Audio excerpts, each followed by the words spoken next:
आज आधार कार्ड एक अहम डॉक्यूमेंट बन गया है।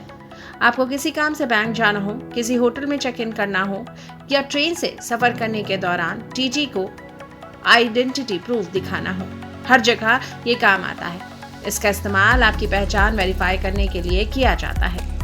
अगर 12 अंकों का एक यूनिक नंबर है, आधार में आपका नाम, पता और फिंगरप्रिंट जैसी जरूरी डिटेल शामिल होती है।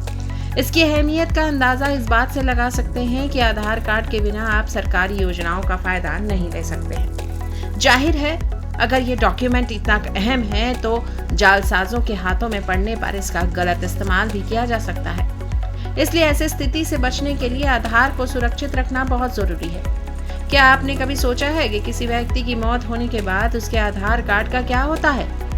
क्या मृतक का आधार कार्ड सरेंडर या इनएक्टिव किया जा सकता है? तो चलिए इन सवालों का जवाब हम आपको बताते हैं।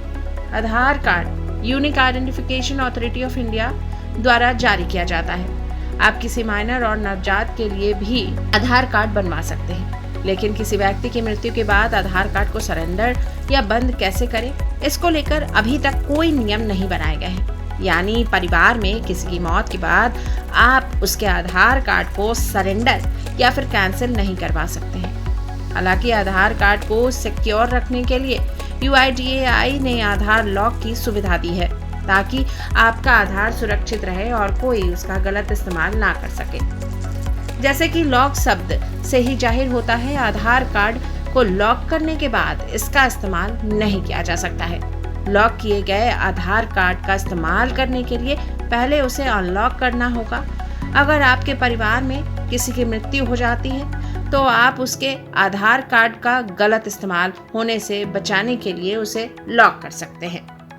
आधार लॉक करने के लिए सबसे पहले आप UIDAI की ऑफिशियल वेबसाइट uidai.gov.in पर जाएं।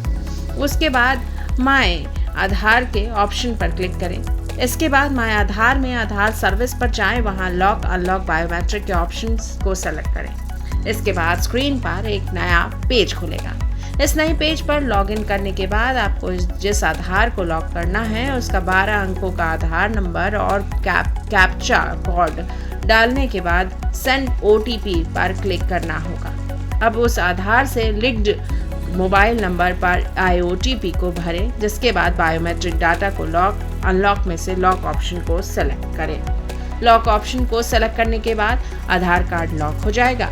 इसी तरह आधार कार्ड को अनलॉक करने के लिए भी आपको इन्हीं स्टेप्स को फॉलो करके अनलॉक ऑप्शन को सेलेक्ट करना होगा। अपने आधार को गलत हाथों में जाने से बचाने के लिए हर किसी को इस सुविधा का इस्तेमाल करना चाहिए।